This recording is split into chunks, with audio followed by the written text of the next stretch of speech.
So we'll start now.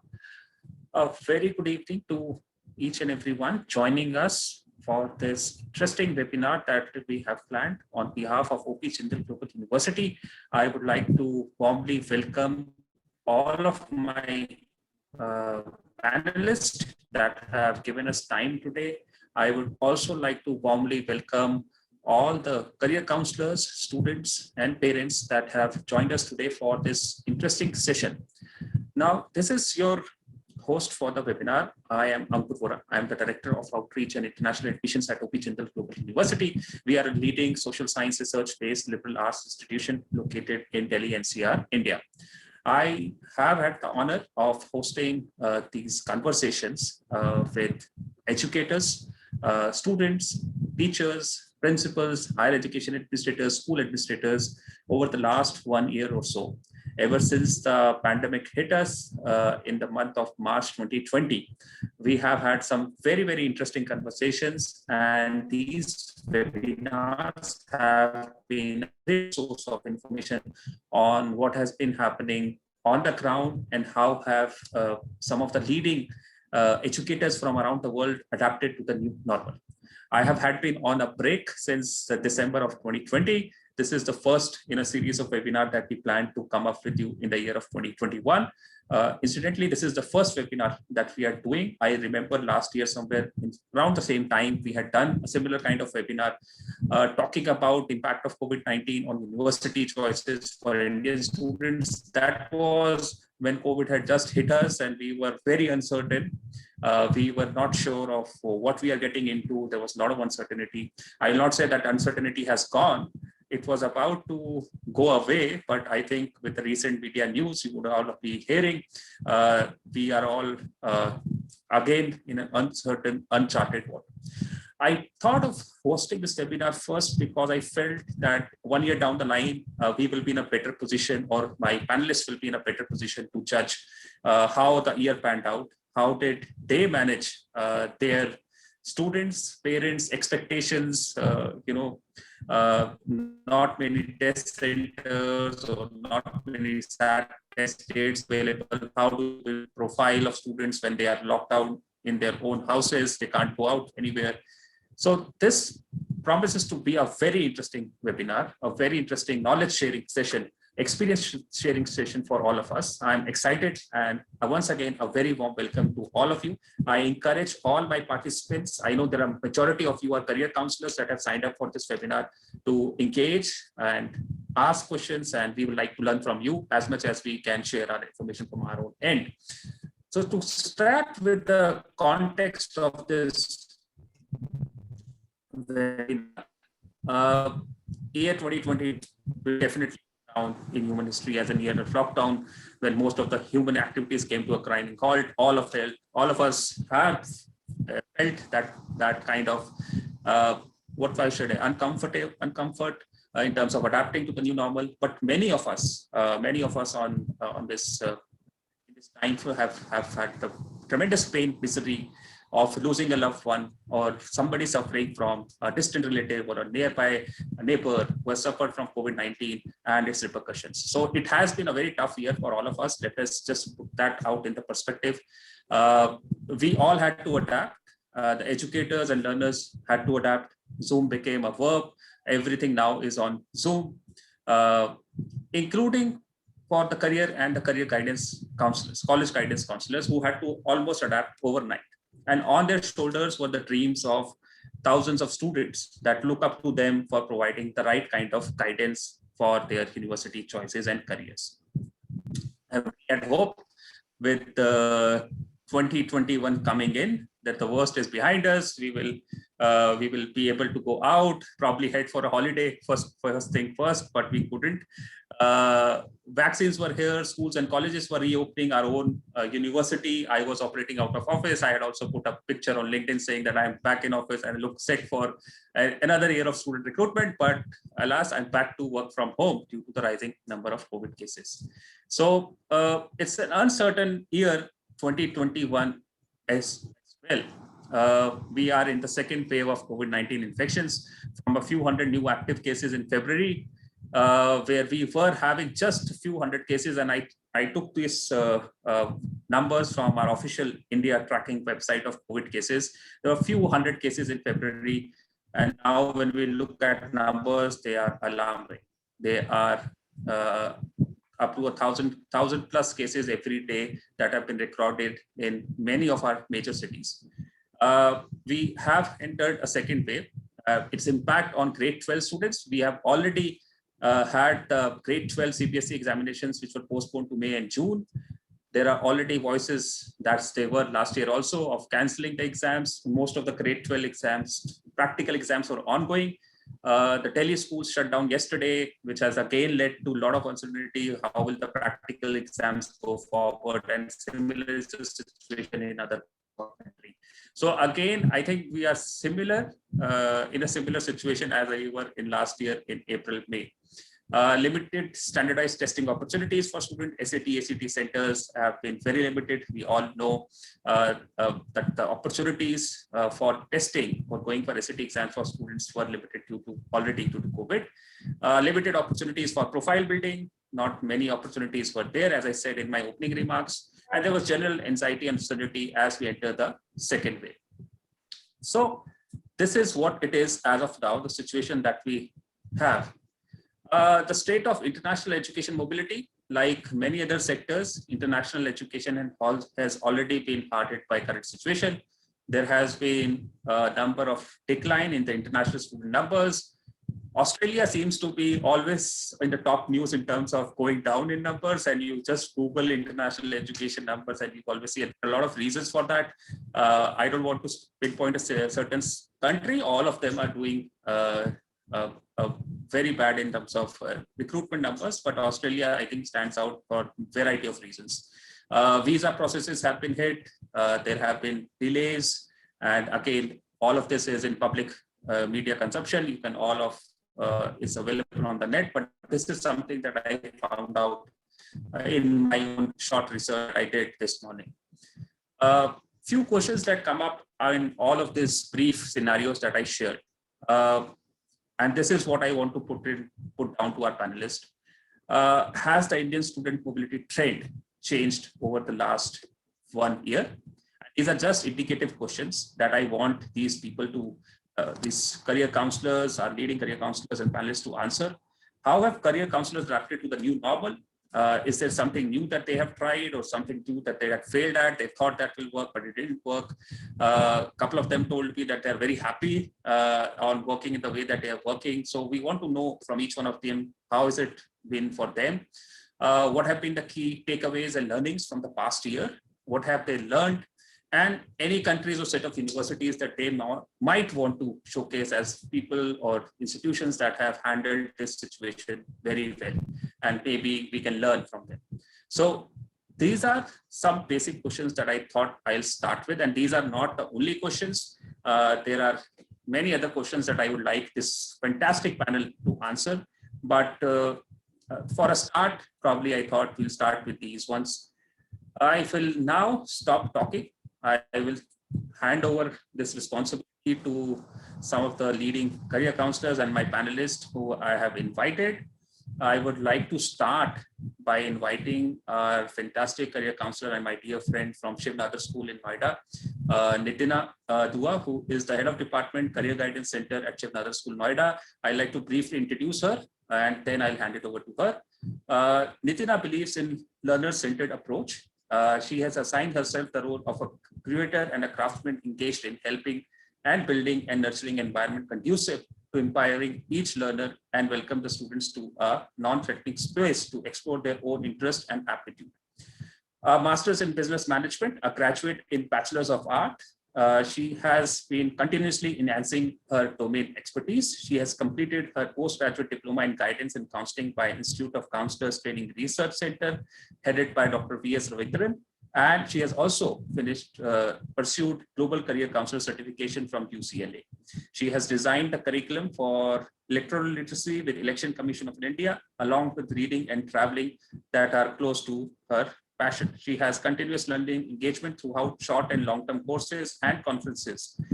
She has traveled across the globe to deepen understanding. She has been an active part of IC3 team and the advisory board member of ICAE.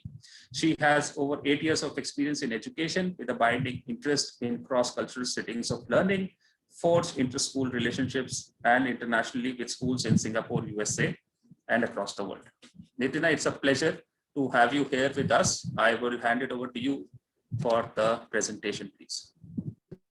Thank you so much, Ankur. And I would like to, and that's a very, very warm introduction. And thank you, Ankur, for organizing this. And a very warm welcome to all my colleagues and friends who've joined us, and all my panelists who are also very dear friends. And every time that I am a part of the panel with Ankur, there's just so much of a learning that happens for me, and there are so many takeaways, and I really look forward to getting myself involved deeper in this. It's a very, very important topic, and it's a continuation of course, the year that has gone by. And as a counseling community, and as educators, we've also learned a lot from the year gone by. I would like to share my screen and share my thoughts on the topic that Ankur mentioned.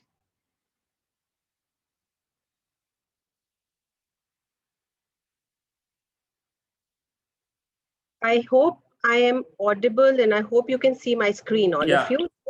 Yeah. Perfect. I read this very nice quote by Emma, and that said that the world is always changing brightness and hotness and soundness. I never know how it's going to be the next minute. And that's the kind of times that we are currently living in. And it's easier for us to say this because we are people who are turning gray and have had that set of maturity. But when, if a student reads this quote, it's a lot of anxiety that sets into the student's mind. And I think that's where the role of career counselors and also counselors in general take a pivotal role to help the students to understand that look at these unprecedented times, at times for you to look at how you could reflect deeper and take this forward in a more positive way. The classroom will, with all its limitations, remains a location of great possibility. In the past year, we have gone from classroom to Zoom room, and that's where it is. All our things have become online, and from pedagogy to panagogy, where we've started getting in a lot of compassion into what we do. Because the settings in which a student is learning and the environment, the social setup completely has changed. So panagogy is the new word. Of course, we all know about this very well, and I thought it is very important to set this context. Moving on, we are currently in the fourth industrial revolution. And the way that we are actually looking at having conversations with these young adults, and that's what I have conversations with my students as young adults, we are preparing them for actually a gig economy, where they're actually going to be looking at flexible work hours. They're not going to be really looking at a structured job from 9 to 5. So what kind of skills are we looking at, curating, building, nurturing in them? And that's another important role that we have to play. And I think that's even taken far more importance over the year that has gone by, seeing that adaptability, agility, flexibility, resilience are such important key points that one has to really keep in mind, and the intervention has to come in the day-to-day engagement with the student and also in our career counseling engagements with the student. I know what's changed, and I'm sure that my panelist friends will also add more to it. This is what I have experienced over the year, and I think this is going to continue to be for the year coming. Let's see how our students take this up. The standardized testing, as Ankur also mentioned in the introduction, has changed. A lot of universities say, have become test blind. So when you actually engage with the student, what do you say? Do you take the test or you don't? And now the whole approach of counseling to this perspective is that it actually is really personalized. And I always say that career counseling is a science in itself. You can't really say that you have a standard plan and that plan fits all. So you have to really have a conversation with the student that are you strategizing your time enough in your year 11 and 12 to see what is necessary for you to do, and make that journey from exposure to elimination very, very crisp for yourself. That what am I eliminating? What I really don't want to do, and how am I getting there? We used to, have students and parents do a lot of college visits. There used to be, fly-in tours. There used to be students who used to go for the summer programs. A lot has stopped, and everything has now become virtual for them. That's a huge change. When admission officers used to come and travel on campus, have conversations with the students. So now how things are happening, a lot has changed. The takeaway for the entire student community has changed. So a lot intervention in terms of a college counselor comes in at this point. And I'm very happy to say that, the way the education has transformed itself, and also the way the educators have transformed themselves over the past 1 year has been phenomenal. And in fact, as Ankur was sharing that, some of the college counselors say that it's really nice the way they are working right now, where they're doing online things. I think parents have actually set to understand very well the role that is so, important in a school for a career counselor. And that's where, when, these travels have stopped, children are doing research online for the universities and colleges. And, that's where our role gets so important, and we have to really handhold them to guide them really, really well. That's when access to counseling comes in. Everybody needs counseling. It's not about the students on campus who are looking at your Ivy League colleges, because earlier students who were very, very clear of going abroad, I was reading this, that 20% of the incoming class at Harvard chose to defer admissions, and colleges don't want to see that trend continuing next year. Also, there's an upsurge of choices for Indian universities now. So a lot of students are also looking at that. So, you have to make everything accessible to the student community for them to understand, what is my plan A looking like to me, and what is my plan B? Am I working very hard for my plan A? And if that doesn't work well for me because of reasons that are known best to the student and the counselor and the parent, what is a plan B that will help me get to that point? My students at campus say, ma'am, oh my God, how will I do my community service? What am I going to do? There is nothing in sports that I have to show over the last 2 years. And I have my colleges that I have to look out for. And I tell them to just sit back and don't worry so much. Take a deeper dive into your subjects that you're interested in. There is a whole lot of new things that have been curated, especially post-pandemic, which are online. You have virtual internships, you have, IAYPs, you have everything that is coming online. You have to encourage your students to get online, search for them, do courses online, take a deeper dive. Someone I met had this wonderful thing to say, and I keep saying, I in fact share this a lot with my students, is, you don't always look at growth upwards. There's always growth, alongside, and there's always even growth when you take a deeper dive into things. That's also growing. So that's the kind of growth, and that's the kind of conversation that I have with my students, to make them understand that's what growth means. And that's what growth mindset also means. How open are they for that feedback to say that this you don't have, and hence these are things that you need to work on. Are those things stopping them them to reinvent themselves, or that conversation of ours is helping them to direct themselves further?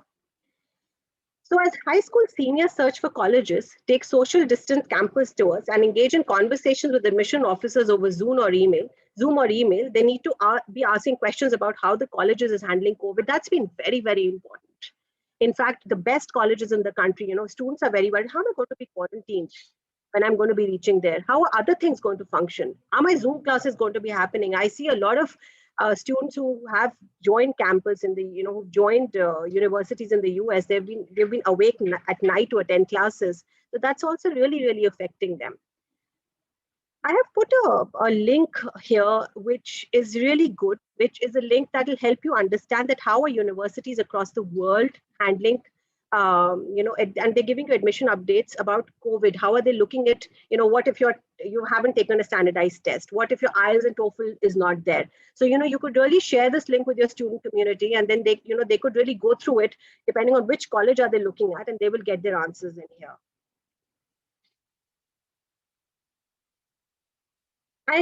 I believe in positivity, and I always say this to my students, that don't look at this time as a time that stopped you. Look at this time as a time that has helped you look at other things which you were never even considering. So tomorrow will be a new dawn. And what is our responsibility here? Educationists will have to latch on to caring for students as a whole people. We can't really say that, all right, this is what it is. This is, how you have to work in a structure. This is what it looks like. No. What is the background that my child is coming from? Am I only looking at the child's intelligence quotient? Or am I also looking at what is the social quotient, cultural quotient, emotional quotient? All this, as college advisors, are some critical questions that we need to ask if we look at holistic intervention into our students' lives. Fostering community and connections that facilitate learning.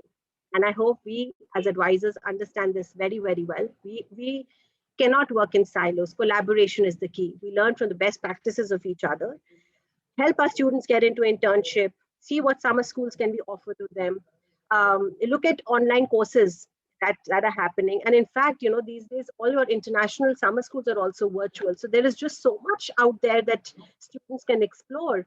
There is a Khan Academy, you can go on to Shiksha, you can look at the previous year sample papers. I think if children aren't really, getting onto their extracurricular, transcripts will become very, very important in the coming time. Your letter of recommendations are going to become so critical. Your college essays will have to reflect so much of your being an element. Working to understand each student's context. I very strongly believe that no matter whatever you may do, your student has to be the center of all engagements. It has to be completely the student in the center of things for planning anything when we're planning the exit of the child from the school. Are we doing that backward integration very, very well? Are we ensuring that the new student of today who has the courage to understand his interest and take up courses which aren't conventional, are we helping them get into that research very well? Are we teaching them responsibility and accountability? Those things are very important. And in fact, till date, I learned from my students. I do get stuck, and there they are to help me. And they've helped me so much so in the time of pandemic when, we were completely onto technology, and your students come in and, help you so much into it. So I think collaborate with the students, create a very non-threatening space for them, which is non-judgmental, and just give them the ownership, empower them, and you will see them really flourish and blossom. Engaging in conversations about the difficulty of now, that nothing lasts forever. Whatever it is, we will find a way out of it. And challenging students to take a deeper dive into the choices they make. I have made a choice to study economics. Am I listening? Am I taking a deeper dive into it because that is something that interests me? Or am I making that choice because my peers want it, or my parents want it, or my cousins study in the best university in the world, hence I want to go there? Break that barrier, communicate, and connect them with the alumni of the school. And you're breaking the barrier right there when you connect them with the alumni. That's what, as college counselors, we need to do. Using students and teaching colleagues as resources and sounding boards. Very important for us. We have to collaborate at every point to get our students get to their dream colleges and universities, may that be India and abroad. And of course, I was so happy to see that all the central universities are now looking at the CU-CET, where your boards will only have 50% of the weightage, and you have to take that exam. I think such changes and the new education policy, these are all such delightful changes. I'm just keeping my fingers crossed as far as the execution part of it is concerned, but it is a very, very positive note. What we make of it is entirely in our own hands. Change is desirable, change is inevitable. Change, in fact, has been forced upon us. Whether we use the opportunity to advantage or let it pass us, I will decide whether the future will shock us or we will create shock absorbers that will, in fact, use the impact to cushion us in our journey to a better tomorrow. And that's my message to all my friends, students, and parents who are listening to my conversation today. Thank you, Ankur, for this wonderful opportunity, and over to you, please. Thank you, Nitina, for that wonderful presentation. I am, as always, you have been brilliant with your work, and I'm very happy to have you on the panel to kick things off. I have a question from Prabha, which I'm going to hold on for now. We'll only take questions at Q&A 5.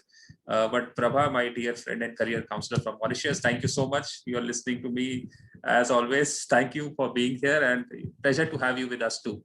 So now I move on to our next presenter. My next presenter is Ms. Arshita Kapoor. Arshita Kapoor is a college advisor at Vasant Valley School. She has been working as a counselor there for 4 years now. She is a trained RCI registered psychologist, and she realized that her real passion lies in helping students achieve their dreams.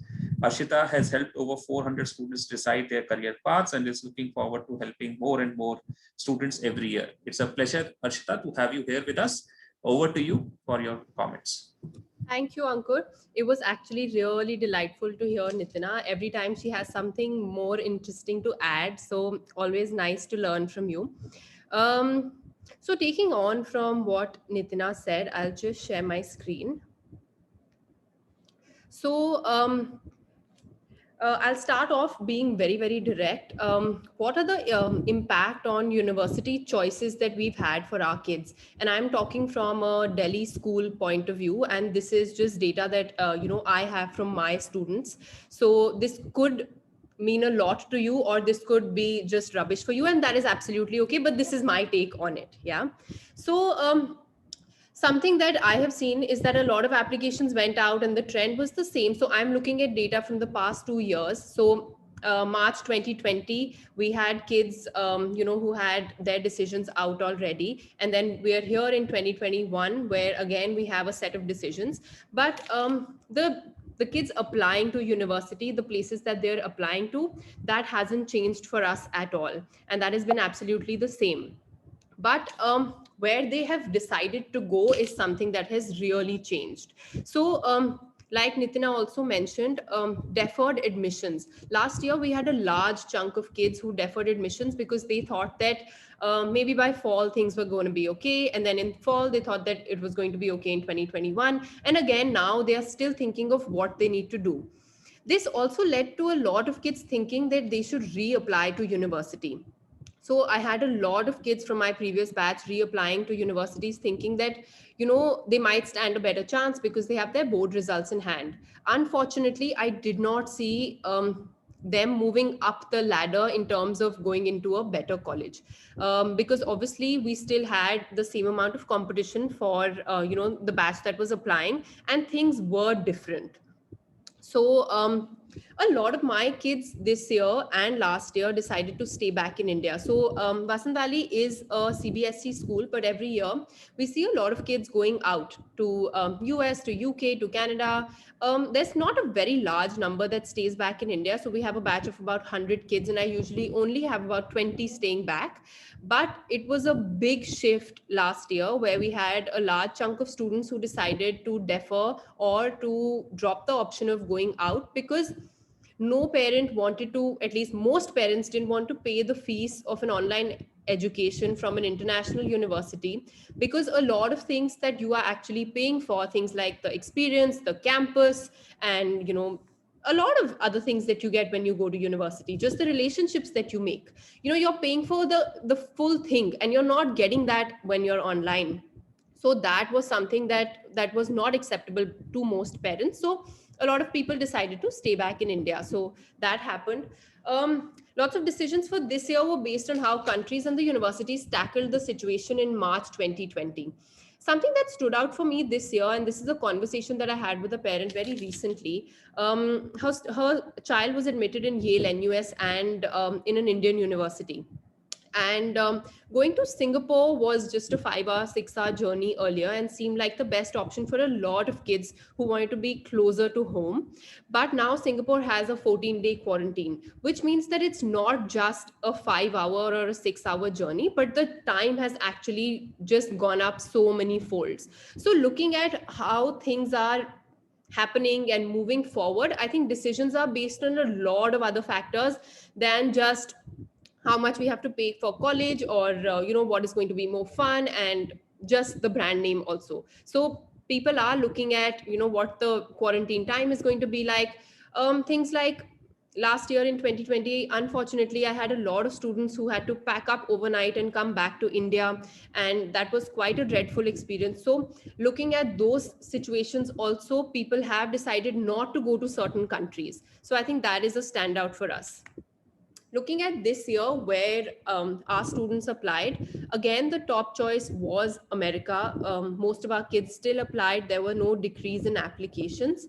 But students are, like I said, reluctant in paying for online education. They feel like the chances of going to America even this year might be much lower than going to, let's say, Ashoka or Jindal, because that is something that could still open up and you still have to go like driving distance, because we're in Delhi. So you still have to go driving distance. But flying to America, how safe is it? How much will I have to quarantine? So there are various questions. And, those are the kind of things that come up with parents. What if I fall sick? What if I do test positive for COVID? What is the treatment going to be like? I'm going to be so far away from family.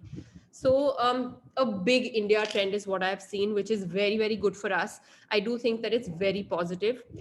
That is something that I've been pushing at Vasant Valley for the time, since the time that I joined 4 years back, that, you should start applying to India, you should start looking at the universities here. But fortunately, unfortunately, this is the time that kids are looking at it now. I have also seen a lot of kids looking at India as a backup country. And if I don't know if it matches most of you, but even if you're outside India, I'm sure that your students are also looking at places in their home country, because home just feels safer. It just feels nicer to be around family right now because times are so uncertain. Financial difficulties. I have a lot of affluent parents in the school that I work for. So finances were never a large chunk that we used to like look into. Of course, there are kids that still looked at scholarship, got merit scholarship, got need-based scholarship. But now the financial bit has increased. People are looking at how much they have to pay for a certain college. Also, because now I mentioned that the experience of going to university isn't present for most of us. So then paying for something online, sitting at home, messing up your sleep cycle and messing up your body, do you really want to do that, or do you just want to study in India instead? Some new trends that I've seen. Of course, the India trend is something. Always have a backup and home country for the win for sure. So hopefully there will be lesser brain drain this year. Countries that were closer now seem further off. Like I gave the example of Singapore. Singapore hasn't allowed students to come back home for a year. Some students complained saying that they were not allowed to come back. And even if they did come back, Singapore said that you might have to miss the next semester. For those reasons, I've had students who haven't been back since a year and a half, and that is something that parents are really not looking at.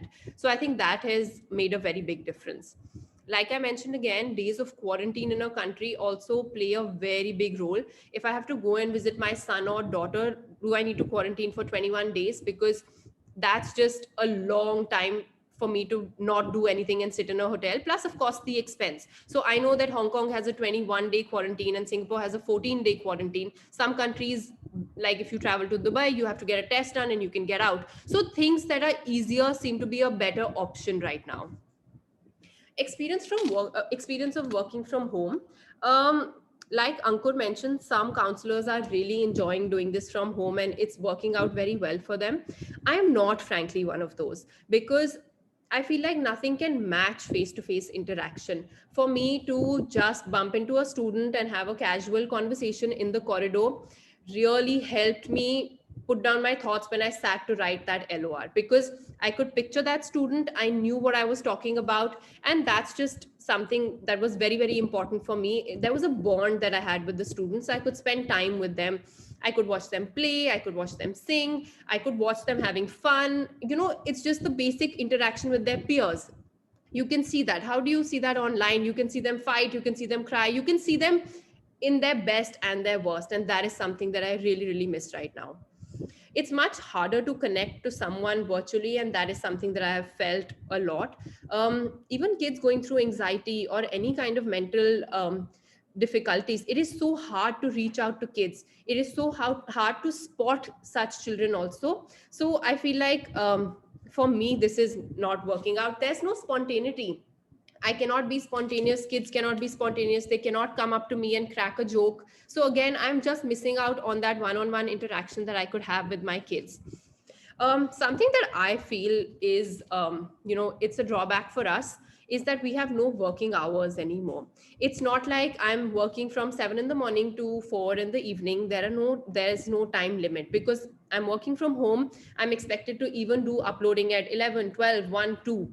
And that's not something that I would happily do when we were not online. So that is something. Work-life balance, I don't think us as counselors have that balance anymore, because you're at home half of your time, you're just like, did I miss something that I was not supposed to miss, in terms of I was supposed to go out shopping for stuff that I needed for the weekend, have I done that or have I not done that, versus oh my god, I still have to upload some stuff. So I don't feel like there you can create that difference at home, but you can happily do that when you're out of your house, because you're out of this system and you're working in school, and that's very, very different. So that's something. Counselor welfare, I feel like we are constantly talking about anxiety and other kind of difficulties that kids are facing, but no one's talking about what the counselors are going through. So there are also various kind of difficulties that we all are facing sitting here at home, but no one seems to be questioning that. So I feel like all institutions need to start thinking about what their teachers and what their counselors are going through in terms of working from home. What are their challenges? I mean, we are speaking about what the kids are facing, but we are humans too. Why isn't anyone talking about us? And that's my big sore point. Just some concerns in terms of college. I feel like, just some bullet points. Internships are being missed out. Online internships are not teaching my kids basics. You are not asked to wait for the boss to finish his work and do a meeting. You're at home, you can probably watch some TV even if you're interning, and you can while away your time. You're not waiting, you're not like given some extra work, you're not seeing a office environment, there's no office politics. Are you learning enough is my question.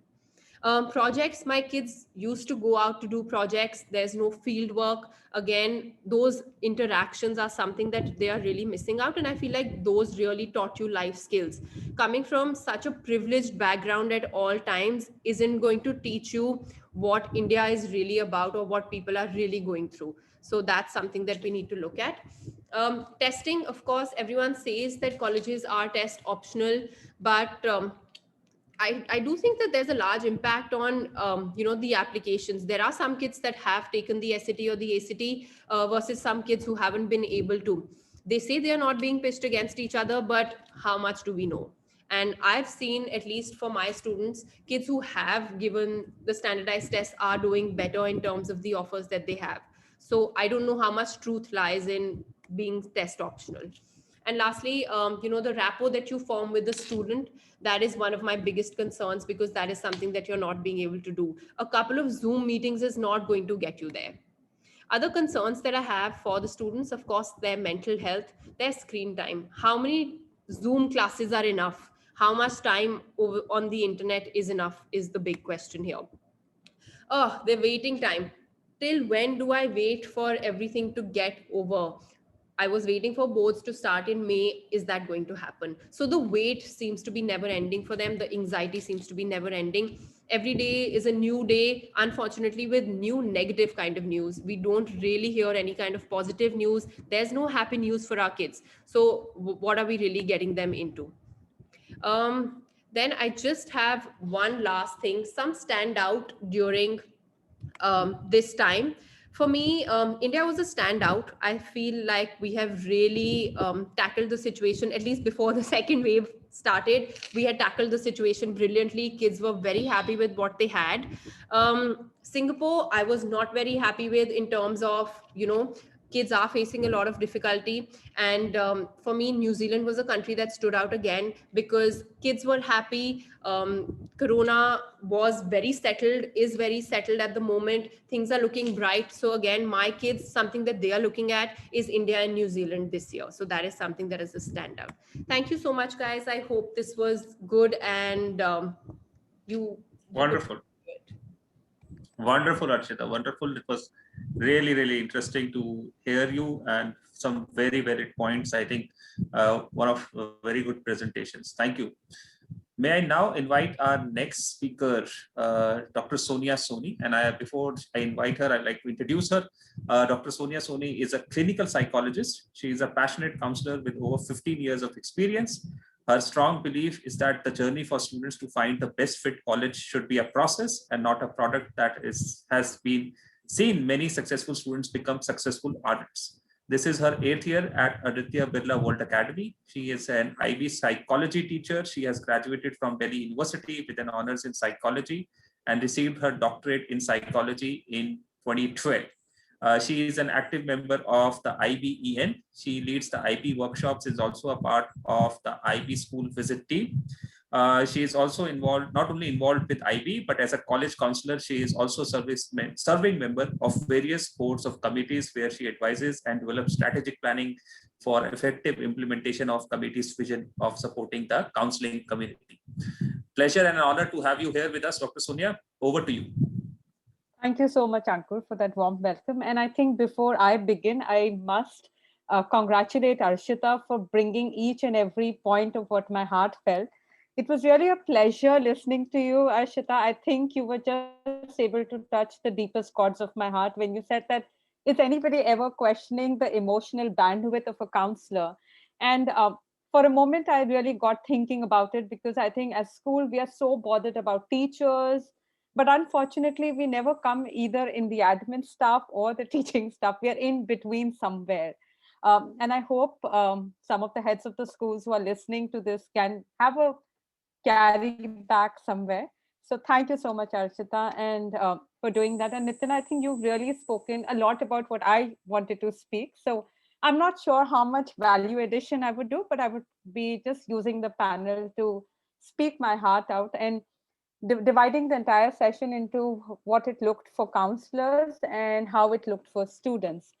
So when it came to counselors, and I'm talking about the beginning of the March of 2020, it reminds me of the words of Alvin Toffler, who said that the illiterate of the 21st century will not be someone who cannot read and write, but will be someone who cannot learn, unlearn, and relearn. And I think all of us have proof that we are literate because we all adapted to the new situation. And at this point, if you remember, in the past, there was an article which was floating in so many groups about the Bridge of Honduras. I think we've been those pillars of the Bridge of Honduras who have just adapted so beautifully. So I think that I would take this platform to just applaud the counselors' great job, be it you, me, anywhere across the globe, I think.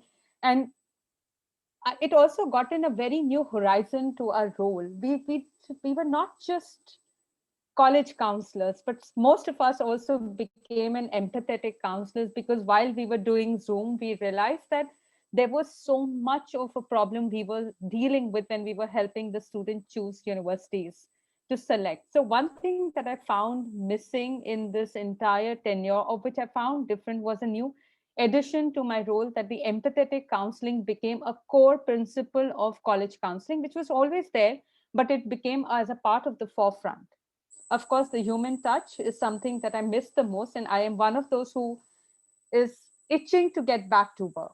If you ask me today that tomorrow the schools would be working, I'd be the first one to say that I want to go back, because I want to be stopped by my students in between the corridor and say, hey, listen, do you think this is a good fit for me?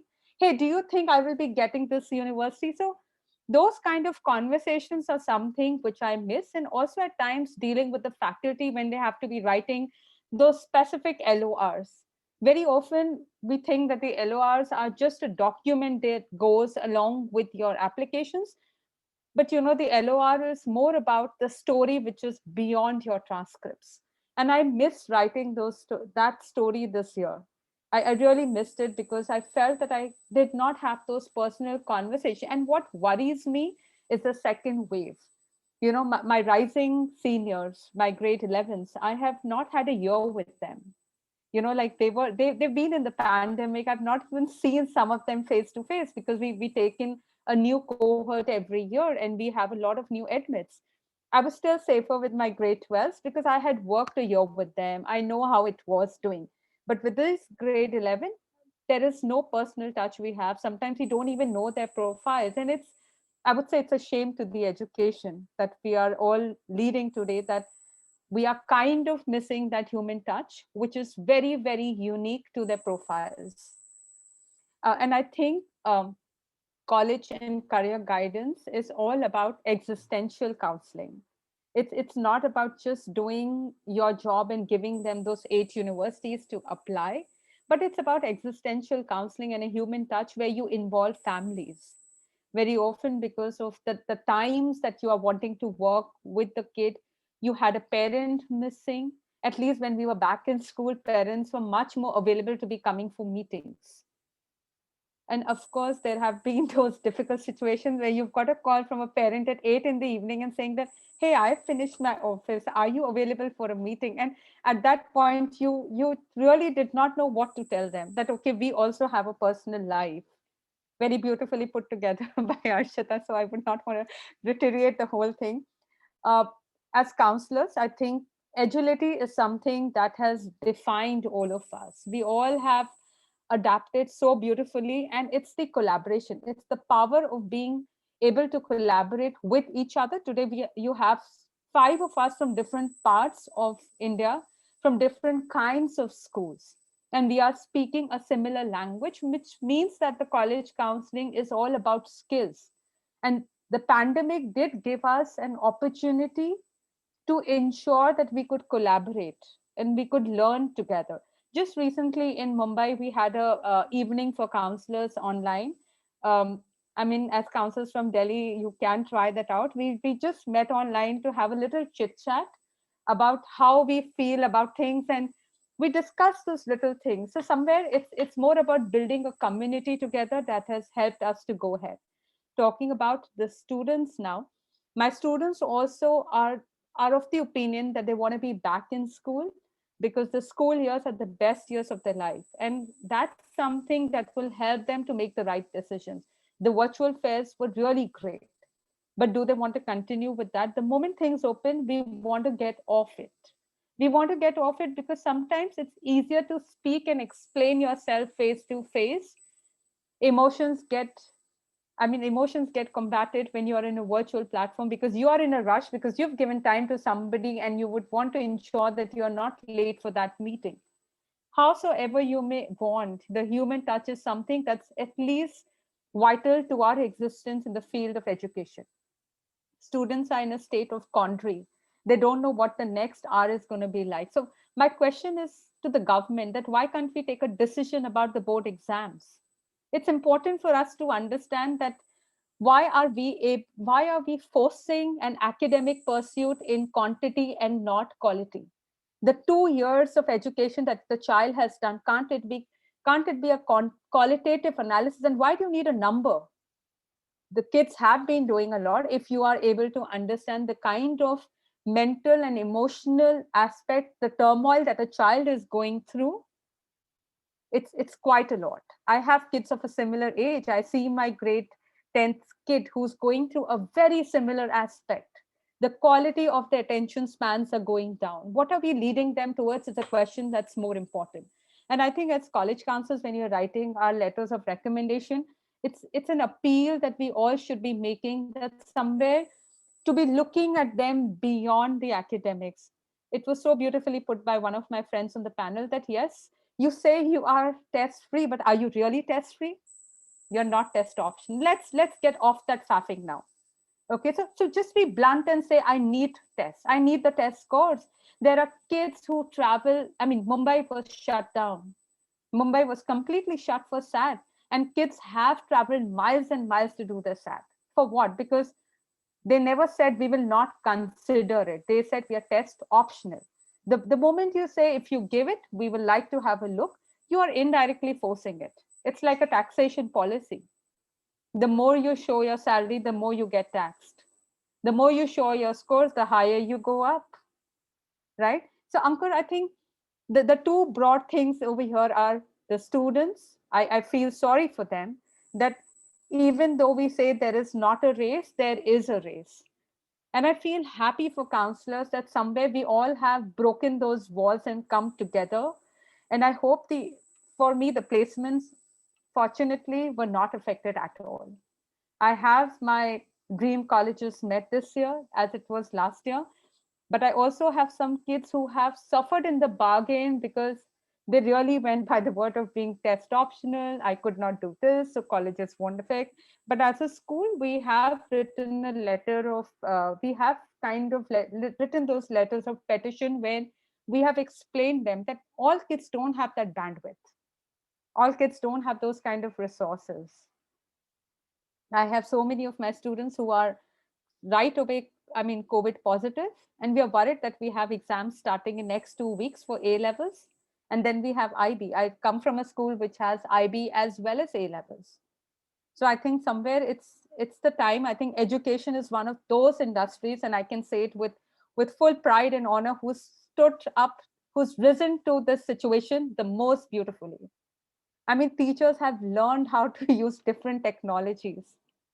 And of course, there are schools like I would say, especially for Aditya Birla, we have an equally well-running pastoral care team, which is looking after kids' mental and emotional well-being. And I think that is the need of the hour more than the need of the numbers.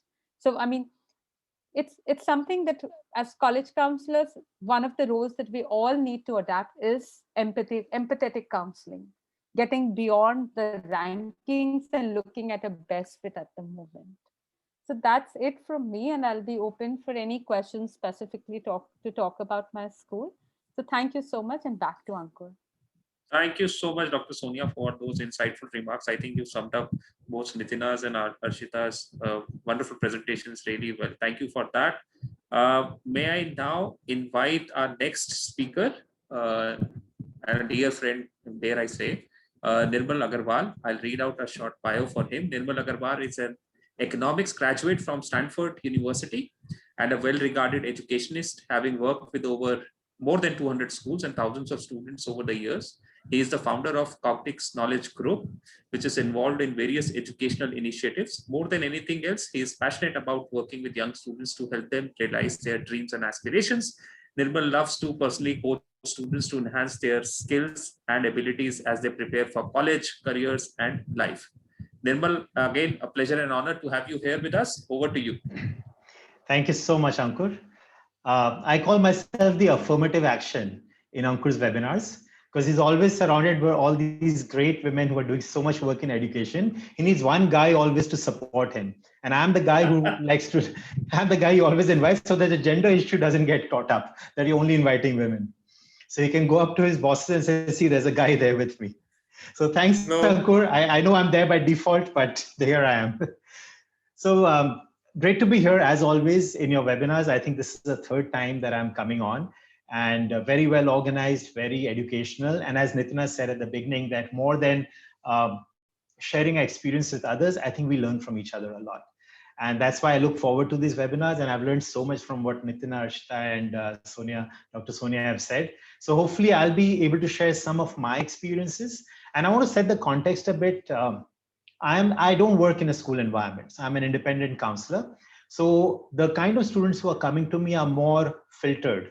They're an audience which are looking to go out of the country, where they want to engage with a private counselor, independent counselor, and help them navigate that process. So I don't have that the breadth or the width of all these students that you guys in your schools are obviously exposed to, where students are looking at Indian options and abroad. So my discussions will be more filtered towards what I see in students who were looking to go out in the first place and came and worked with our organization. So I just wanted to put some pictures together. This is one, this is the state of our students this year, I guess, all packed up and nowhere to go. All these great kids who have been working so hard over the years. And we've seen so many of our kids, they've given their blood, sweat, and tears, so to speak, over the last few years. And then suddenly COVID comes and just puts a spanner in the works. But they have been pretty resilient. They have moved on from there. It's not that they are not coping with the situations, they are, and we are trying to help them. So a few trends that we have seen this year, the first among them obviously is the rise in options that students are looking at. I think Arshita said that very, very clearly. Students are looking at multiple options, and definitely the Indian option again. So when we had students earlier, it was usually, okay, I want to apply to US and maybe I'll look at a couple more countries, maybe UK and Canada. Almost all my students last year, and I did advise them the same thing, that you should have an Indian backup in hand. You should have something in your home country. So we do have students from other countries, and we always told them, yes, as Arshita said, have something in your home country. So more and more students were looking at multiple options. They were keeping Indian options in hand. And we also saw that a lot of kids who got in last year, in March 2020, when they got into, say, a US university or somewhere else, they sometimes, and you guys mentioned it as well, they chose to defer. They chose to defer by a year because a lot of them did not want to take up online classes.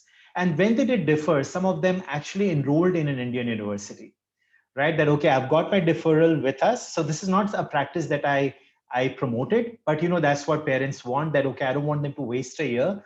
Let's try out an Indian university, let him go there or her go there. And if they like it, let them carry on for the next 2 or 3 years and finish it here and go for postgrad. If they don't, then we do have the deferred option in hand, so they can always go back to their college next year. Not completely ethical, but all those go for a toss when you're faced with such a situation in this year. Okay, and the biggest trend, I think all of us know it, is the test optional policy. And I just subscribe to what Sonia ji and Arshita and all have mentioned, that this has created a lot of confusion. Where do you draw the line between universities that are saying I'm test optional versus, thankfully, some of them went in and said we are test blind. Even if you do not send us your scores, we will. Even if you send us your scores, we'll not consider them. So I do appreciate the universities which have gone out of the way to say we are test blind. And the UCs come to mind, University of California, they come to mind because they've said we are totally test blind. Even if you give us a score, we are not going to consider it. That removes the confusion in a student's mind. That, and as you guys said already, be clear what is expected of us. We are told something and then we expected to do something else because we are in a confusion on what looks good on my resume.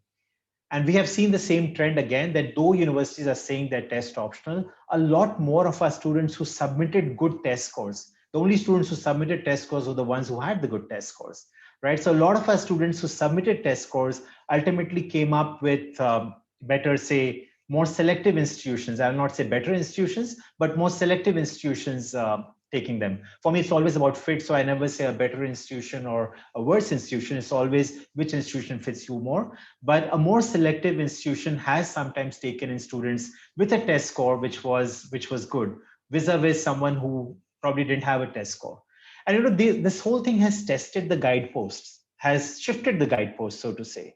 Universities don't know where to look at when they don't have a test score. What are the other factors that come into play? And this is another thing we've noticed. Our students who have done well academically in their school were better off than students who have not done so well.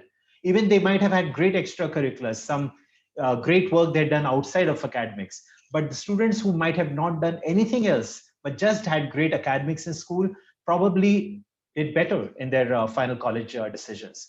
I don't know why. Maybe colleges erred on the safer side. Okay, let's take in someone who's got good results in school.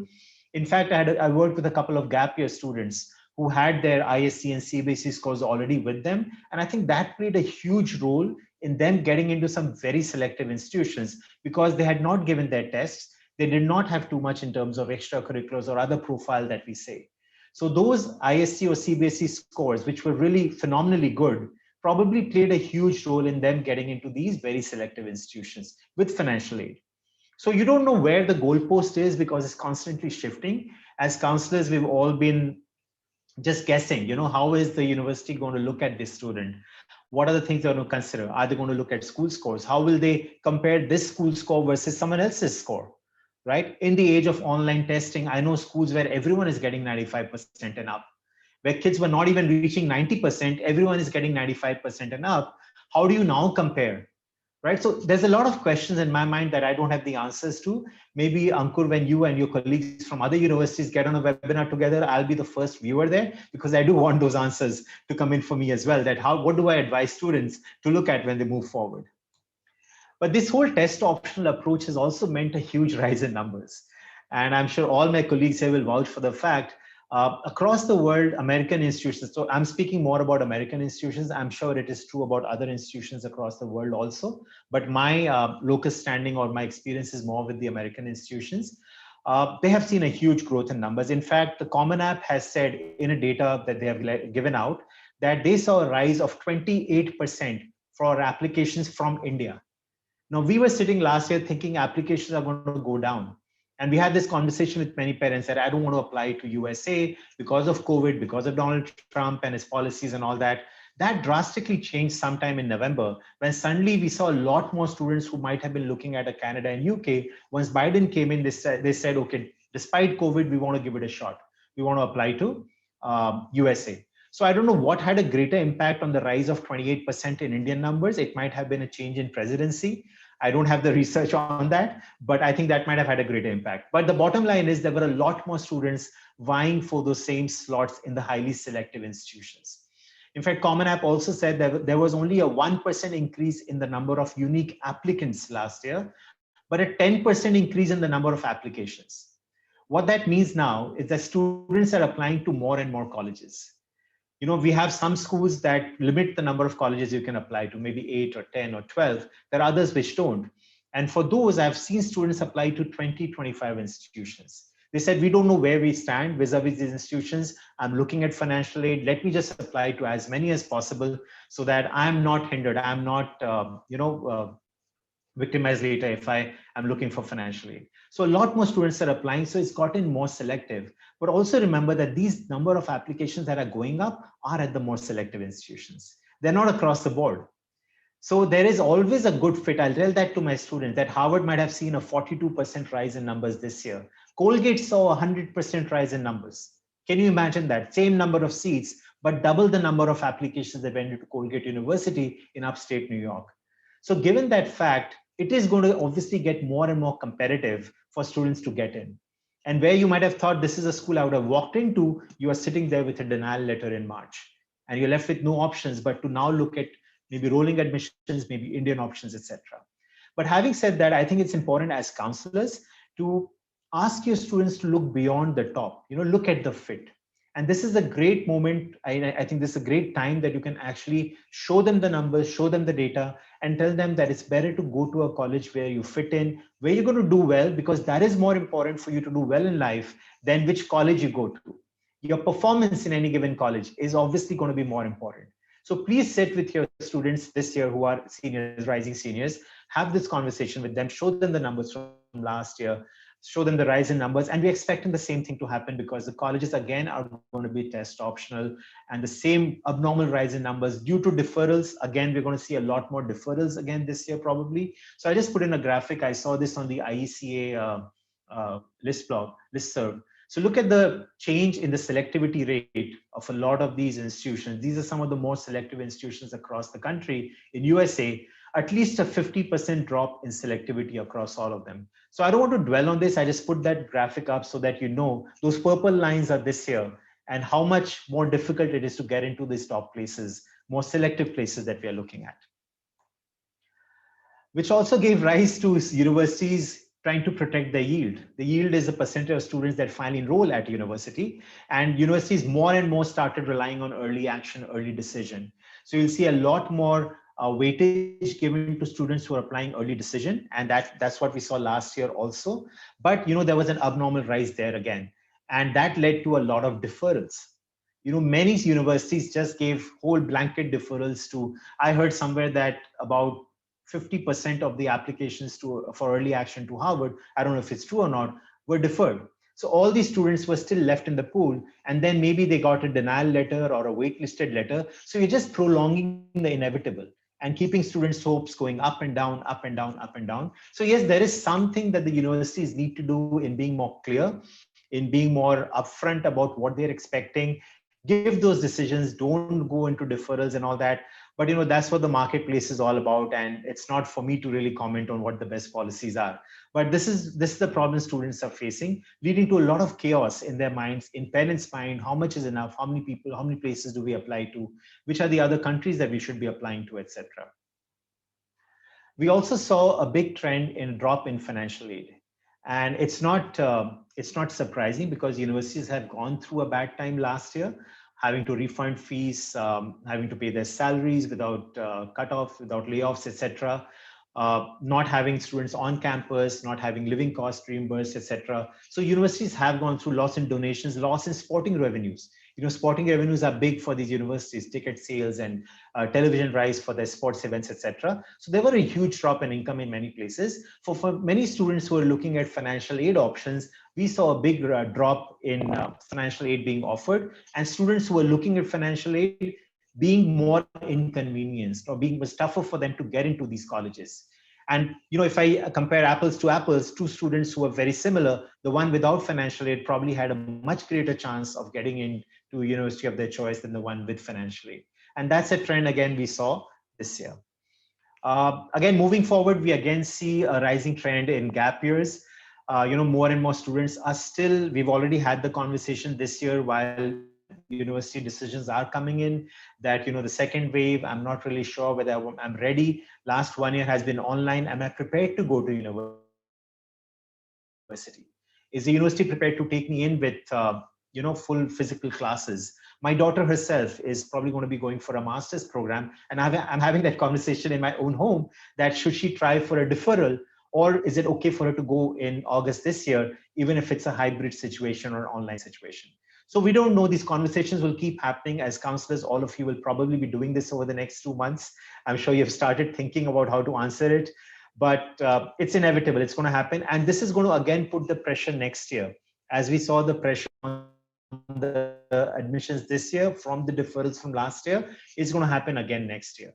Another cause for deferral may be, I didn't get into the institution of my dreams. I don't want to go to XYZ place. I'm happy with taking a deferral because as it is, I didn't do anything last year. So let me do something concrete, something good this year, take a deferral, reapply to universities that are my dream and reach colleges, and then try to go next year. So that's a conversation I'm already having with students who said, I'm not happy with the choices I have. Can I take a deferral to that university, or maybe take a gap year and reapply next year? So these are the trends I'm noticing, Ankur, and obviously I'm here to answer questions. Again, as I said, I'm filtered because a lot of the students who are coming to me are already looking to go abroad, but they are adding on the Indian options as a backup in their paces. So over back to you. Thank you, Nirmal. Thank you. As always, it's a treat and insightful listening into you. And it's not that I pull it in because you are the only male on the panel. It is that you bring in a lot of insights and different point of view as you're not working in a school. So that's why I always go up to you and find out that, what is thinking that you have as an independent consultant. Yeah, so that's the record is set straight, my friend. We are here for your insights. So over to my last speaker, and I have my eyes on the clock too. So we have at 5:08. We close at 5:30. So we will definitely take all the questions coming in. So audience, please keep the questions coming in so that I can collate them and put it across to our panelists. I have a couple of questions already, but post our final speaker comments, I will be going to Q&A round. My next and the final speaker is Ms. Neena Virmani, who is a stalwart and, dare I say, a dear friend of mine too. She has been on our webinars on a couple of occasions already, and it's always a pleasure to hear her. I'll just introduce her formally, and then I'll invite her to speak. Ms. Neena Virmani is the head of Career and Counseling Department at Pathways World School, Aravali. It's a unique department which works 24/7 in that it provides personalized in-house step-by-step guidance for grade 9 onwards up to the point of submitting college applications. She is a certified counselor, has a master's in child development and education and management of international school. She also has accredited herself through professional development courses from Harvard, Cambridge, and Oxford, to name a few. She has over 15 years of experience in counseling and advising students from international and national curriculum. She has placed more than 2,000 plus students. Her driving mantra, education is the powerful weapon that can change the world, and that our job is not to prepare the students for something, but to help prepare the students for themselves for anything. Her underlying philosophy is four-pronged: self-assessment by the student, generating career options, exploring and bringing them to fruition, knowing and believing that one's career choices is an important step in this process. It is a decision that may lead to a rewarding career and which can deeply influence the quality of one's entire life. Pleasure and an honor to have you, Ms. Neena, with us today. Over to you. You're on mute, ma'am. Neena ji, you are on mute. You have to unmute yourself.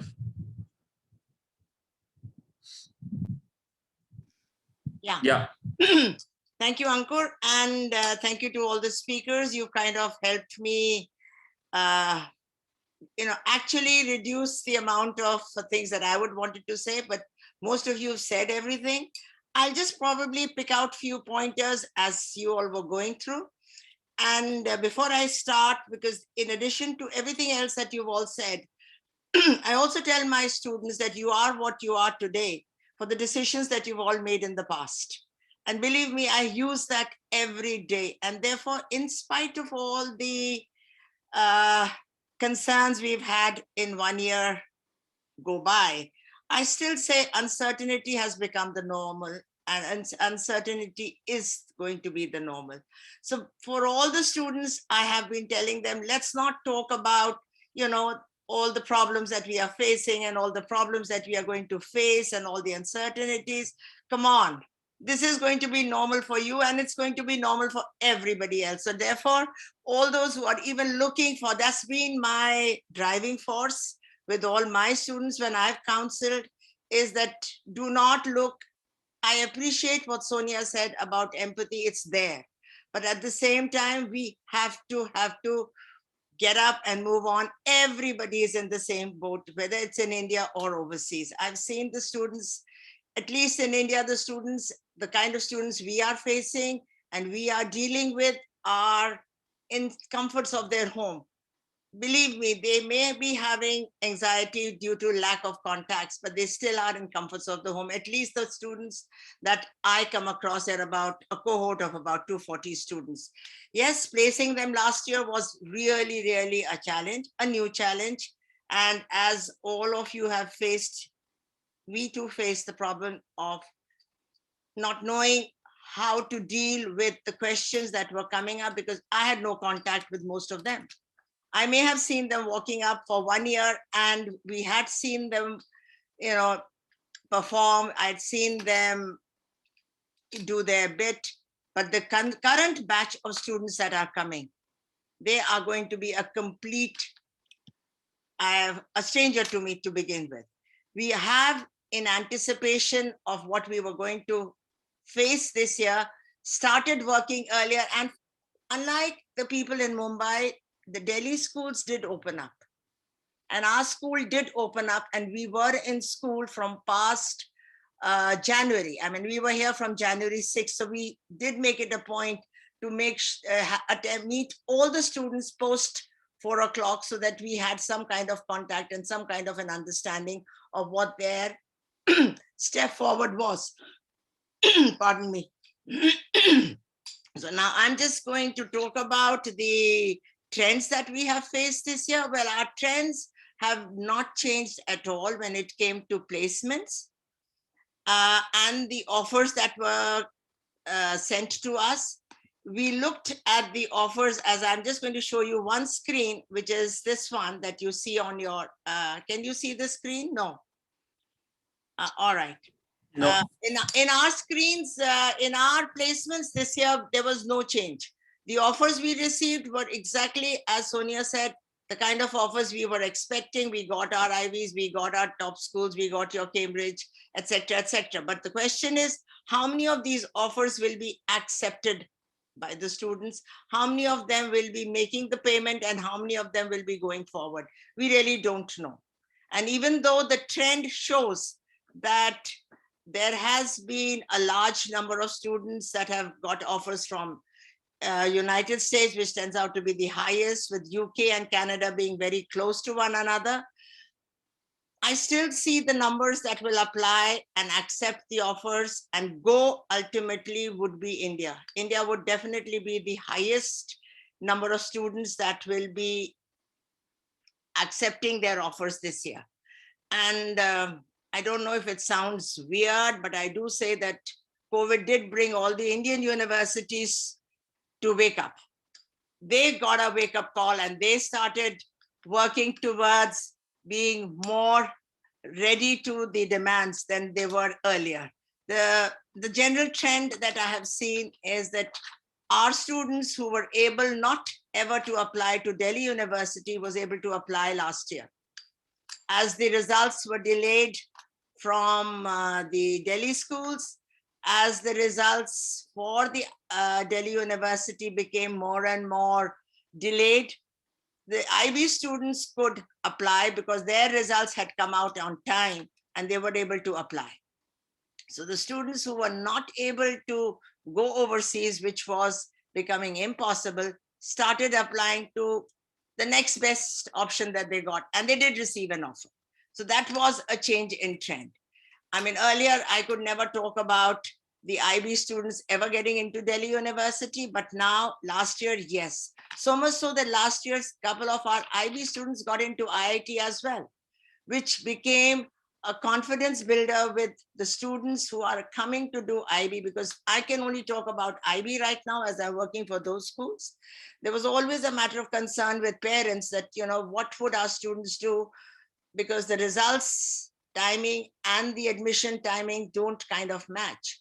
However, last year when this turn took place, good or bad, more got absorbed into the Indian systems. So that was something that was a drastic difference that we faced. And keeping that trend on, we have encouraged students even this year to keep that vision open, keep their options open to India, because that is possibly the only option which is most comfortable with parents. No matter how good your dreams are overseas, I do not see most parents comfortable sending their kids so far, because so many of them have come back. When the university is closed, I've seen parents, our own parents, who have sent their students a year earlier, their wards earlier. They have really, really suffered and waited with anxiety, waiting for the kids to come back. So I really don't know, all this trend about applying, getting an offer, going overseas, how much of that will be a reality. So therefore, again, I think the Indian schools are going to have a good time. Gap year, yes, the students are quite open to the idea, but how many parents will be open to the idea, I still have to wait and see. And talking about the next part was, of course, the problems that we face with our students, and what I believe is not going to go right for another year would be, yes, building up of resume for our students, all the experiences that our students are going to be able to put it down on writing. But then that is again something I don't think is going to be only for our students, they're going to be world over. So there has to be something else that has to come up. Students may go online, they may start taking more courses, they may start doing something which they've stopped doing, reading. I mean, I do tell them, start reading, start writing, doing things which you could have done. It's an alternative. It's an alternative. It's all very nice to sit and say, this cannot happen, that cannot happen. I wish this happens, or I wish that happens. When that happens, everything else will come back to normal. But till then, I think I have encouraged my students to pick up skills, anything that they can, which can make them think of the days when there was no television, think of the days when there was no many other things. Do things which you can do it. Maybe it's picking up a skill like music, picking up a skill like, of course, reading has always been my top, which I've told kids to start on, and let's see if it helps them, or if it doesn't, I don't know. Yes, test optional was another question that came on my mind, and it has been a very big burning question. And pardon me, Nirmal, if at any point I hurt your sentiments, but that's not my intentions. I would like to say that if there has been surge for American schools, there are people responsible for that. Because as counselors in schools, we have not been pushing the kids in the direction where we knew that end was not a very great possibility. Yes, there have been cases where universities have themselves encouraged students to apply and go forward. Test optional was only another way of keeping the inflow of the applications coming in and the revenue that it brings along with it. So again, pardon me for that. When I have talked to the universities, I have brought this forward. And it's sad. It's sad because our students are and parents are equally vulnerable. They are vulnerable. They are looking for a rainbow, and they are looking for that pot of gold, hoping that it will come. Why do you think the scores, the application to the so-called selective schools went up? Because somebody showed them that direction. I mean, nobody told them you will never make it. Stop wasting your money there. No. All right. I have seen the students who've been advised, that, I can see through it that they do not, but then that's something that has happened. And so let's not really blame anybody for it. somewhere deep down, I think it's the vulnerability of the students that makes them take an action which tends to become a little overbearing and defects the others who are looking for application. Talking about placements, there has been absolutely no two answer. It's always the scores which takes the cake. No matter how much people talk about profile, I yet to have to see a big profile with poor scores getting into it, unless there is something really different, which is away from the normal. And we are not talking about that cohort of people. So, I mean, there is nothing that can supplement a good score. And that's what I've told all my kids. Test optional or no optional, I'm not looking at it. I have my students and I do encourage them to go and do their APs. I tell them, go and do your ACTs. And they have all got it. They got it and those who get it at one place, get it at the other place as well. I mean, the students, I can say this, students, and at least they do understand. Probably that's why sometimes some of us become very unpopular, because in our working environment, when the student walks into our office, they get to hear because for me, it doesn't matter if he's going to apply to 10 US schools or 20 US schools, it doesn't matter. As long as he understands what his target schools are and where he's likely to get it and which is going to be a good fit.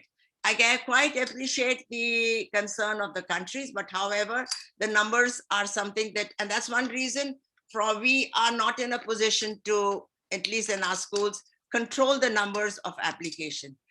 So therefore, the applications to US schools, even though you see the numbers falling and so on and so forth, no, it hasn't happened. And again, I think early action and early decision, the numbers went up primarily because each university would want to have the student deposit the money and take the seat. So if the faster they do it, the better it is. I think the answers are all there. There is no suspense to why it has happened. But at the same time, this year, my prediction is I again see the students back more in India, unless the countries, I do hear of Ireland. I remember last year, my students to Ireland all went. You'll be surprised. They all went and they joined the universities. My students to Switzerland went and joined the universities. Canada, US, nothing happened. Australia, nothing happened. UK, some of them went and they came back again. So I don't know how these things will turn, whether the students will be happy doing online. Well, if they don't get it into a good Indian university, they will continue doing online. That is also an option. So this is what I am noticing this year. Everything else, because of COVID, whether the teachers are able to write good LORs or not, there's only so much one can do and work on that. How well our students will be able to showcase their CVs. Again, I think that is going to be a thing of something which the universities will be anyhow seeing it as a trend. So I don't need to really worry on those grounds. But yes, the scores are something I keep telling, but if there will be no exams, then there is probably something more that we have to look at. So that's where I come across again. Last year, I believe, okay, whatever happened, happened. But I don't know if it happens in other, but at least in IB, there is a trend of performing on regular basis. So that scores are there definitely. But if the universities are going to have entrance exam, then great. So there'll be something that the students will be tested on, and there must be something that they are working towards. So maybe that is it. I would really stop at this point. There is nothing more that I think I can add at this thing, but I think that's really all. Yeah. Thank you. Thank you, Ms. Virmani. Thank you so much, as usual. It's a treat and a pleasure to listen to you. Some really insightful comments and very straightforward comments that you're known for. So thank you so much for sharing those thoughts with us. So now we are at the end of our individual remarks and presentation sessions. I would love to take some Q&A now from the audience present. We already have a couple of questions, so I'll straight away deep dive into that questions. The first question is from our colleague Prabha for Nitina. Nitina, I hope you have read the question. It's about how do you handle parents' expectations who are more stressed regarding higher education for their children. So what is your tip for that? So, Prabha ma'am, thank you for that question. And, when students are anxious, parents are always more anxious than the students. I rarely see a parent who's a lot relaxed. And I think it is all about relationship building as a counselor that you do with the parent. It's very, very important. You have to set that tone and have some very difficult conversations also to make them understand what is good.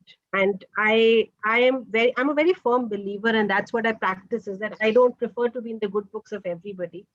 My responsibility is to I keep telling this to the students and the parents, that life is not a 100-meter race, it's a marathon. So let's not focus on just I'm here to please you and you're here to please me. No, that's not the purpose. At the end of it, it is your child. My responsibility is to definitely let you know what is absolutely a non-negotiable and the truth of what I understand and what I am able to see through. And I'm going to clearly say that to the parent and the student. But I think the core that has absolutely always worked for me is my relationship building with the parents. Once they understand, that the purpose of our being aligned together is keeping the child in the center of everything, they definitely come around. It takes them that time, but my conversation begins with them right from grade 9. So my relationship building with students begin right from grade 9, and there is an organic growth of a student on a campus. So we have very few new admissions in 11th, and we are an IB and a CBSE school, so it works. So even I've had very, very difficult parents and some very, very difficult conversations, but I take it head on and I have very honest conversations, because A, there are financials involved. B, capability and capability are two different aspects, and you have to really tell the parent very strongly about that your child might be capable, but the child really have the capability to adjust to a completely new surrounding, because we have mollycoddled children. So I think those tough conversations are important, and as counselors, we need to be ready to embrace that. And I do it. So even if my parents dislike me for that, that's all right. It's always for the welfare of the child. I hope, Prabha ma'am, I'm able to answer your query, and I would welcome if anyone has some more to add, and I'll be able to learn through that. Yeah, thank you, Nitina. Anybody else would like to share anything regarding setting parents' expectations, managing them? Anybody? If I may go. Yeah. Yeah, Dr. Soni. Having a realistic understanding, because when students start, they all are just about the Harvards and Stanfords, the Oxford and the Cambridge. But the idea is not the best college in the world, but the best college for you. So having the mantra of talking about the best fit from the very beginning is something that should be your focus as a counselor. And what Nitina said, that I would say, Nitina, I'm also not one of the always favorites of parents from at the beginning of the year, because they find me very straightforward and blunt. But at the end of the 2 years, okay, they are able to understand what I can see, because we've had so many kids pass through. And every child is the best for the parent, right? Like, even I would love my kid to be in a Harvard and Stanford. But more than that, I would like my kid to be able to swim through that ocean and not just drown. So the idea is always putting the parent giving them that reality. I think it becomes difficult when we have, and nothing to Nirmal, but very often I have parents who will be like, oh, but this consultant or this ex-counselor told me this, and I'll be like, yeah, but he doesn't know the cohort of the school you're competing within. And I said, leave the cohort of the school. Let's talk about the country, and then let's talk about the continent you belong to.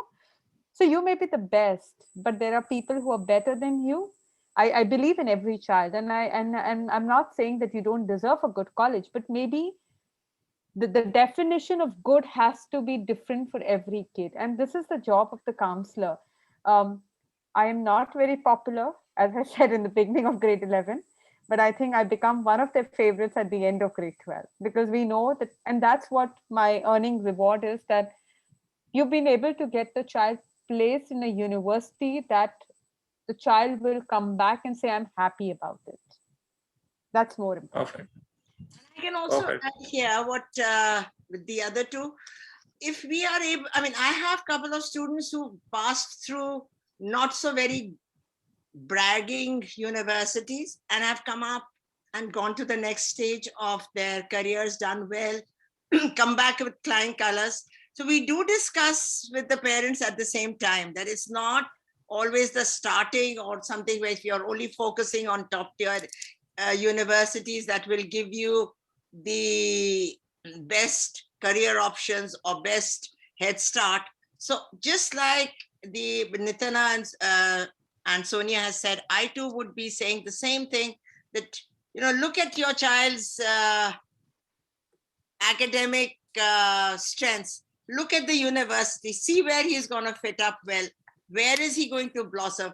I mean, you can start with all kind of analogies and say that, you know, you can have all water and the plant may still not grow, and you may have, you know, less water and the plant will still grow. So it all depends upon how you fit into the environment.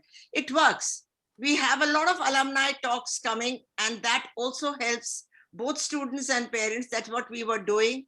And we're trying to do it again online, because we do have cases of students who went to even schools like NYU and came back with some horror stories, which also sends a reality check to parents. And I'm not saying anything against one particular school. Please don't get me wrong.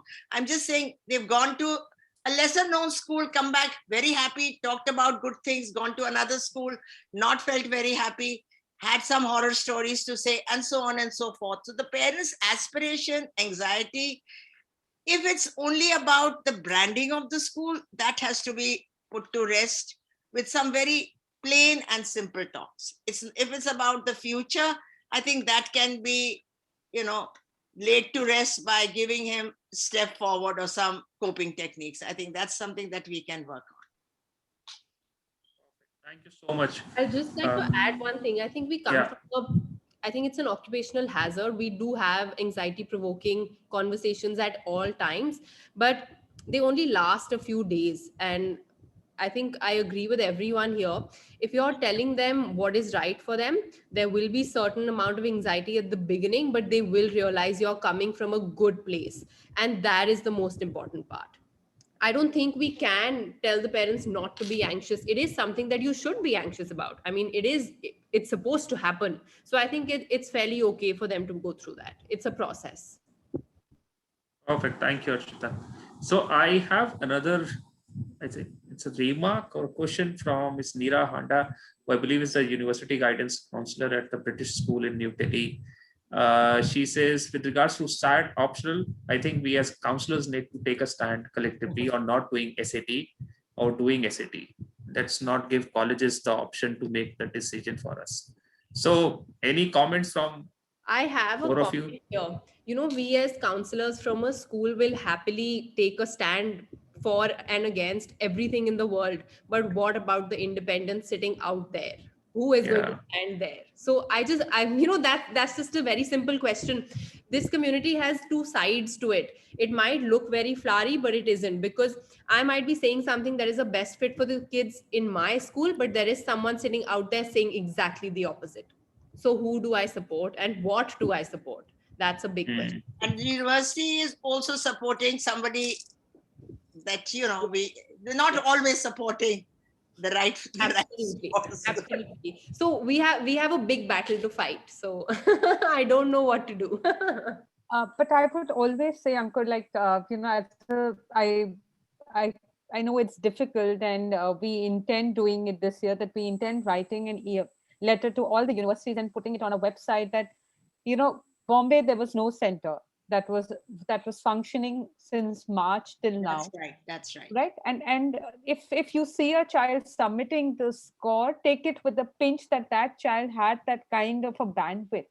All my kids can't travel. I've had kids whose families have been suffering, and I have had kids who prepared, okay, like they were prepared and they get an email saying that tomorrow there is no testing. So we intend putting it on our website, and also as a part of the LOR, we intend including that, so that at least I don't feel guilty. I think it's about more than having the two sides of the panel we are at.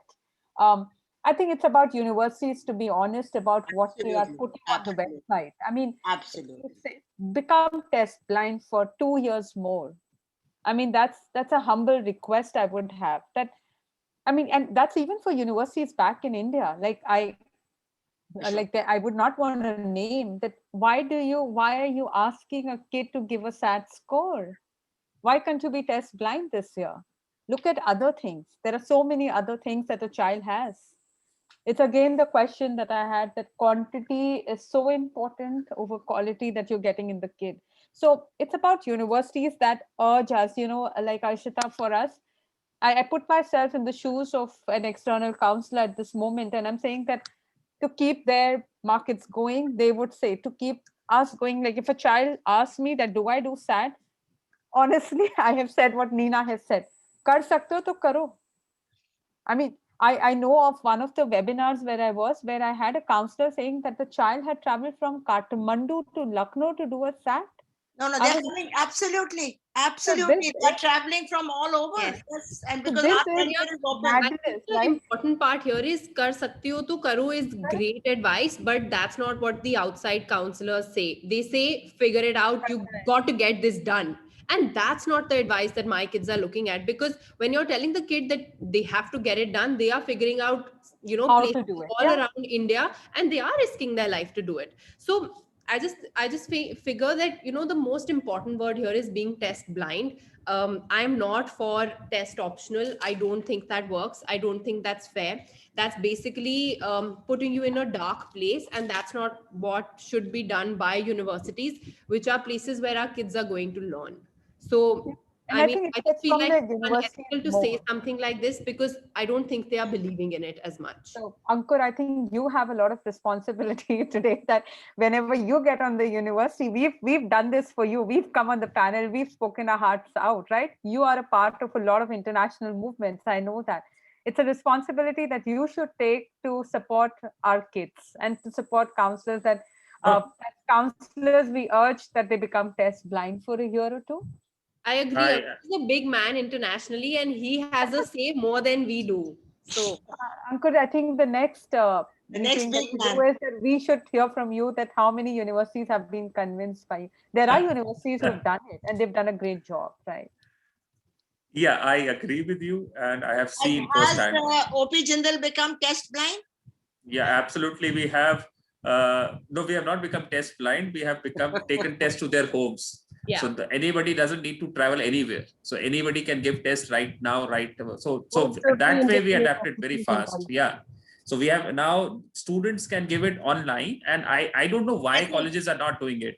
I think That Narsi Munji has also done it that way. They've also put it yeah. online. Shiv Nadar also. Yeah, that's what I Even said. Nadar also. everybody did it. Everybody. I think this was more about the SATs. Absolutely. We were talking about SATs. No, but some of them, let me tell you, again, don't want to take names. They're still saying you have this score in SAT, you don't need to write an entrance exam. Okay, hello. So it's okay. The point here is that I don't know why they didn't adapt.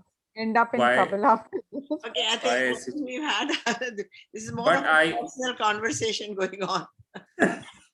But I know for a fact that students in Mumbai have been in deep trouble. I had a couple of my own friends, students writing into me, thinking that I'm a very big man internationally and I will be able to reschedule their test. And they wrote an email to me. I tried my best, but I couldn't help them. And they were ready to go to Chennai and Hyderabad and all these places. And they said, kuch dila do, kahin se bhi dila do, and you have those connects. But I have seen the desperation, and I totally agree. I'll tell you what happens. Most of the kids are not doing well academically in school, so then they take the support of SAT to get into a university. Yeah. That is the problem, because again, it's the whole system that needs to be revamped. If the kids keep working hard during the school hours, they do their school work well, they have their academics in school into order, whatever can be done. I don't know. I mean, at the end of the day, as a university, they also want to see something on the basis of which they can give your ward an admission. So that's where I have seen. And I have also seen that kids who were doing amazingly well, some of them have not even bothered to take up the SATs. And it's okay with them, because their academic trend right from grade 8 onward shows that they are somewhere there. And some of them, at least this year, has been lucky for all of us. The academic trend existed for 9th, 10th, and 11th. It was only the 1 year that they had to face. But I don't know how things will take place next year. If IB exam don't take place, we won't have an AIU equivalent. So I don't know what will happen, because last year also we never got an AIU equivalent. So we'll have to look at it. Perfect. I'm afraid I will have to call it here. Thank you. It's 10 minutes over 5:30, and I think everybody has to leave. So thank you so much, all of you, for taking time out. Some really, really nice points made, and some really, really good learning done between all of us. I'm sure all of us learned from each other. And thank you to the audience for some really good questions. I think we ran short of time, but probably the next one we can take more of your questions. So thank you so much, everyone, for joining it. We'll be back next week with another interesting topic and another interesting set of panelists. Bye-bye from my side. Over to you. Anybody has any last words, you can share now. From my side, it's a bye-bye. Thank you for having us. Thank you so much. I hope this was good for the attendees. Perfect. It was a treat. Thank you so much. Thank you so much. Stay Thank safe. you so much. Bye-bye.